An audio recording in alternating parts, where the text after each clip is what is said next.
أعوذ بالله من الشيطان الرجيم.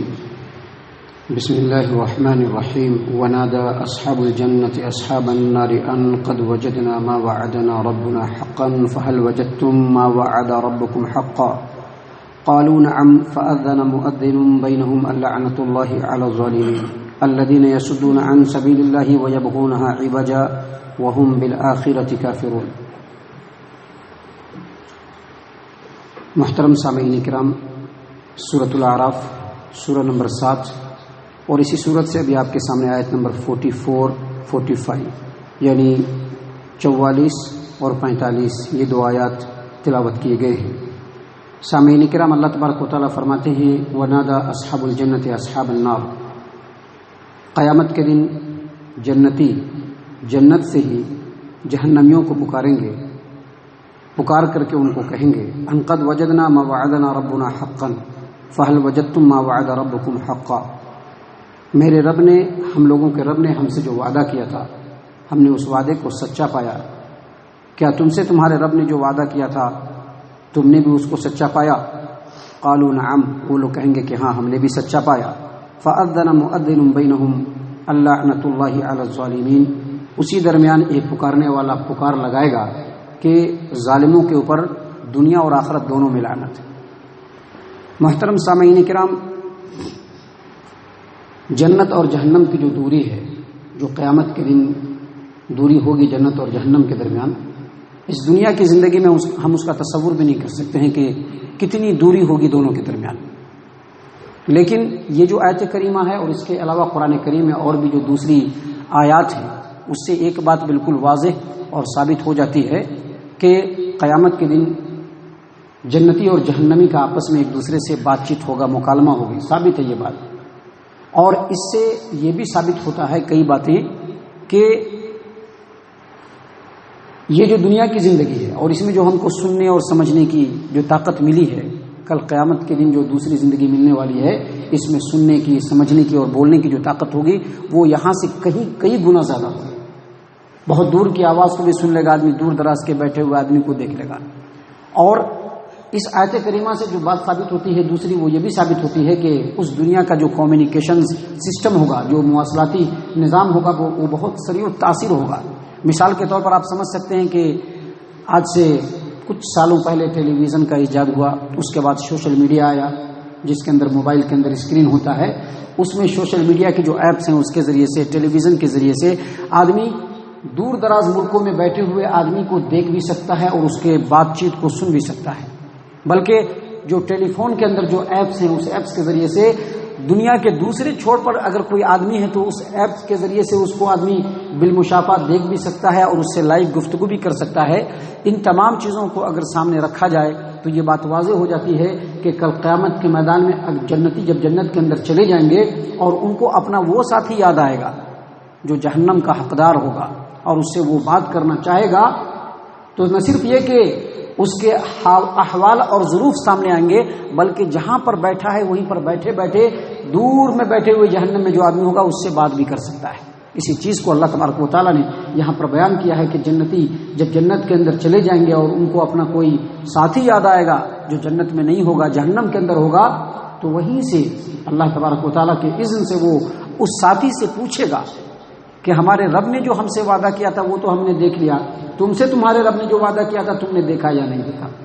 دراصل یہ جو آیات ہیں، جو صورت ہے، یہ مکی صورت ہے اور اس سے مراد غالباً وہی کفار و مشرکین ہیں جو مسلمانوں کو بڑا حقیر سمجھتے تھے اور یہ کہتے تھے کہ یہ مسلمان، ان کے اوپر اللہ تبارک و تعالیٰ کی کبھی بھی رحمت اور فضل نہیں ہو سکتا ہے، رحمت نہیں ہو سکتی، فضل نہیں ہو سکتا. لیکن جب یہی کمزور اور نادار مسلمان جنت کے اندر چلے جائیں گے، جنت کے آرام کو پائیں گے اور ان کو ان کا وہ ساتھی متکبر یاد آئے گا، تو اللہ تبارک و تعالیٰ کے اذن سے ان سے پوچھیں گے کہ میرے رب نے تو اپنے رسول کے ذریعے سے یہ وعدہ کیا تھا کہ اگر دنیا میں اللہ تبارک و تعالیٰ کی مرضی کے مطابق زندگی گزارو گے تو جنت سے اور جنت کی نعمتوں سے شاد کام ہونا پڑے گا. ہم نے تو وہ وعدہ دیکھ لیا اللہ تبارک و تعالیٰ کا، تم نے وہ وعدہ دیکھا یا نہیں دیکھا؟ دراصل سامعین کرام، یہ جو آیت کریمہ ہے مشرکین کے لیے جو اس وقت کے تھے، ان کے حسرت کے لیے، ان کی نصیحت کے لیے، ان کے عبرت کے لیے تو ہے ہی.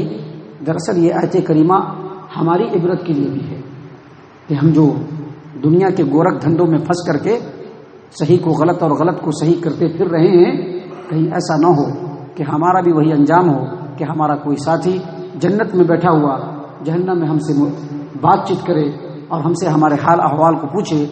اسی چیز سے بچنے کے لیے اللہ تبارک و تعالیٰ نے یہ آیات ہماری نصیحت کے لیے اور ہماری رہنمائی کے لیے نازل فرمائی ہے۔ معزز سامعین کرام، دراصل یہ جو آیت کریمہ ہے اور اس میں جن ظالموں کا ذکر ہے، ان ظالموں کے اوپر دنیا میں بھی لعنت اور آخرت میں بھی لعنت ہونے والی ہے۔ محترم سامعین کرام، اگلی جو آیت کریمہ ہے اس میں بھی اللہ تبارک و تعالیٰ نے تقریباً اسی طرح کی نصیحتیں ہمارے لیے کی ہیں۔ اللہ فرماتے ہیں کہ ان ظالموں کے اوپر اللہ تبارک و تعالیٰ کی لعنت ہے، ان ظالموں کے اوپر اللہ تبارک و تعالیٰ کی لعنت ہے، الذین یصدون عن سبیل اللہ ویبغونہ عوجا، جو لوگوں کو اللہ تبارک و تعالیٰ کے راستے سے روکتے تھے اور اللہ کے دین میں ٹیڑھا پن تلاش کرتے تھے، وہم بالآخرۃ کافرون، اور آخرت کا انکار کرتے تھے۔ دراصل یہ جو آیت کریمہ ہے اس میں ایک الگ قسم کے نافرمانوں، شرکش اور اللہ تبارک و تعالیٰ سے بغاوت کرنے والے بندوں کا ذکر ہو رہا ہے۔ ایسے لوگ نہ صرف یہ کہ کفار مشرکین میں پائے جاتے تھے اور پائے جاتے ہیں، بلکہ مسلمانوں کے اندر بھی پائے جاتے ہیں۔ یہ وہ لوگ ہیں جن کے سامنے دین اسلام کچھ بھی نہیں ہے۔ وہ لوگ یہ سمجھتے ہیں کہ دین اسلام اور دین اسلام کا جو قانون ہے یہ آج کے ترقی والے راستے میں رکاوٹ ہے۔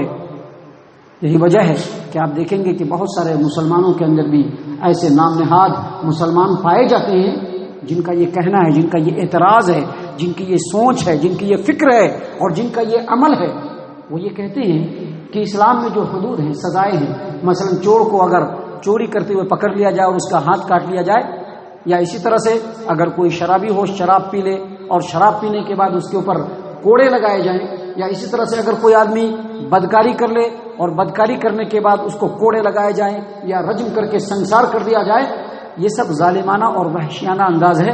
آج کے یگ میں یہ سب چیزیں نہیں چل سکتی۔ اسی طرح سے ان کا یہ بھی کہنا ہے کہ عورتوں کو جو پردہ کرنے کا حکم دیا گیا ہے، دراصل یہ عورتوں کو قید کرنے کا ہے۔ یہ بہت پرانی اور دقیانوسی باتیں ہیں، آج وہ سب چیزیں نہیں ہو سکتی۔ اسی طرح سے ان کا یہ بھی کہنا ہے کہ آج کی معیشت کے لیے اسلام کے تمام حکم کو ہم کمپلیٹلی نہیں لے سکتے، ہم کو دنیا کے بھی تجارت اور اکنامیکل نظام کو لینا پڑے گا۔ یہی وجہ ہے کہ وہ حلال کام بھی کرتے ہیں اور حلال کام کے ساتھ حرام طریقے سے بھی بزنس و کاروبار کرتے ہیں۔ مثال کے طور پر کہتے ہیں کہ سود کے بغیر ہمارا کاروبار نہیں چل سکتا ہے، سود کے بغیر ہمارا کاروبار نہیں چل سکتا ہے، ہم کو سود کرنا پڑے گا کاروبار۔ کیسے کرنا پڑے گا؟ ابھی جب تک بینک کے اندر ہم اکاؤنٹ نہیں کھلوائیں گے اور اکاؤنٹ کھلوا کر کے وہاں کے سود سے ٹرانزیکشن ہم جب تک نہیں کریں گے، ہمارا معاملہ حل ہونے والا نہیں ہے۔ بینک سے لون لینا ہی پڑے گا، لون لے کر کے اس کو ہم کو پھر پھیرنا ہی پڑے گا، اس کے بغیر ہمارا کاروبار نہیں چل سکتا ہے۔ اسی طرح سے حلال طریقے سے کاروبار کریں گے، اس میں حرام کی بھی مکسنگ کریں گے، حلال سامان کو لوگوں کے سامنے بیچیں گے، اس میں حرام کو بھی مکس کریں گے، اور کہیں گے کہ جب تک اگر ہم یہ کاروبار نہیں کریں گے ہمارا کاروبار چل ہی نہیں سکتا ہے۔ اللہ تبارک و تعالیٰ نے کہا کہ یہی وہ لوگ ہیں جو لوگوں کو اللہ تبارک و تعالیٰ کے راستے سے روکنے والے ہیں اور دین کے اندر ٹیڑھا پن تلاش کرنے والے ہیں، اور یہی وہ لوگ ہیں کہ دراصل اپنے آپ کو مسلمان کہنے کے بعد بھی ان کا آخرت کے اوپر یقین نہیں ہے، ایمان نہیں ہے۔ اگر ان کا آخرت کے اوپر یقین ہوتا، ایمان ہوتا، تو یہ ضرور یہ سوچتے کہ دنیا کے اندر ہمارا ایک اسٹیپ آگے بڑھے گا، کل قیامت کے میدان میں ملک الموت جب ہم کو لے کر کے جائیں گے اور ہم قیامت کے میدان میں پہنچیں گے تو جو فرشتے ہمارے ساتھ تھے وہ نامہ اعمال پیش کر دیں گے کہ دیکھیے یہ بندہ دنیا میں آپ کا بندہ تھا لیکن نفس کا غلام تھا۔ آخرت پر یقین نہیں ہوئے، اسی وجہ سے وہ ایسی باتیں کرتے ہیں۔ اسی بات کو اللہ تبارک و تعالیٰ نے یہاں پر بیان کرتے ہوئے کہا الذین یصدون عن سبیل اللہ، ان ظالموں کے اوپر اللہ تبارک و تعالیٰ کی لعنت ہے جو لوگوں کو اللہ تبارک و تعالیٰ کے راستے سے روکتے تھے، جو دین میں کجی اور ٹیڑھا پن تلاش کرتے تھے، اور دراصل یہ لوگ آخرت کے انکار کرنے والے۔ اللہ تبارک و تعالیٰ سے دعا ہے کہ اللہ تبارک و تعالیٰ ہم تمام کو ان باتوں کے اوپر غور و فکر اور تدبر کرنے کی توفیق عنایت فرمائے۔ یہ باتیں دراصل آئینہ ہے، جس طرح سے انسان آئینے کے اندر دیکھتا ہے تو چہرے کے اوپر یا پھر اس کے بالوں کے اندر جو پریشانیاں ہوتی ہیں اس کو وہ دور کرتا ہے، ان آیات کے آئینے میں ہم انسانوں کو اپنے آپ کو دیکھنا چاہیے اور اپنی زندگی کو کریکٹ کرنا چاہیے. دراصل اسی لیے اللہ تبارک و تعالیٰ نے یہ آیت نازل فرمائی ہے. اللہ تبارک و تعالیٰ سے دعا ہے کہ اللہ تعالیٰ ہم تمام کو ان آیات کے اوپر ٹھنڈے دل سے غور و فکر اور تدبر کرنے کی توفیق عنایت فرمائے. ہم تمام کو اللہ تبارک و تعالیٰ صحیح معنوں میں مومن اور مسلمان بنائے. اللہ تبارک و تعالیٰ ہم تمام کو جنت الفردوس میں جگہ عطا فرمائے. اے اللہ ہم تمام کو جہنم سے پناہ دے. اے رب العالمین ہم تمام کو جہنم سے پناہ دے. اے مالک الملک ہم تمام کو جہنم سے پناہ دے. آمین یا رب العالمین. وما علینا الا البلاغ المبین.